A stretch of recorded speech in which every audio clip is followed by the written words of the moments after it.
ராதே கிருஷ்ணா. தென்னாங்கூர் க்ஷேத்திரத்தில் கோகுலாஷ்டமி வைபவம் இன்று 3வது திருநாள். எப்பவுமே செங்கல் மேலே நின்றுருக்கிற நம்ம பாண்டுரங்கனுக்கு கால் வலிக்காதா? அதனால் இன்னைக்கு புன்னை மரத்து மேலே அழகாக ஏறி உட்கார்ந்துட்டேன். கையில் புல்லாங்குழலோடு வேணு கானம் வாசிக்க குட்டி தலைப்பாக போட்டுண்டு அதில் மயிலிறக வச்சுட்டேன். அமர்ந்த திருக்கோலத்தில் பின்னை மரக்கண்ணன் அலங்காரம் எம்பெருமான் பாண்டுரங்கனுடையது. தாயார் மகாலட்சுமி அவள் நீலப்பட்டு கட்டிண்டு அஷ்டைஸ்வரியங்களையும் அனுகிரகம் பண்ணுற ராதாராணியாக. உங்களுக்கு ஒரு விசேஷம் சொல்கிறேன்.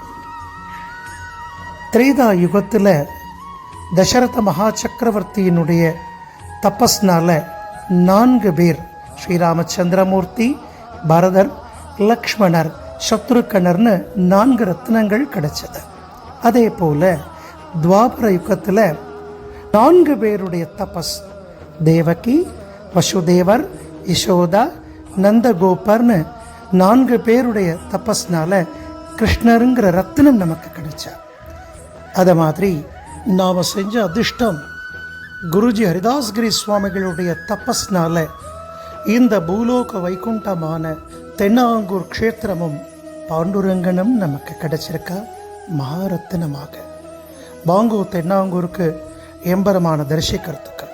ராதே கிருஷ்ணா, ராதே கிருஷ்ணா. ஜெய் குருஜி.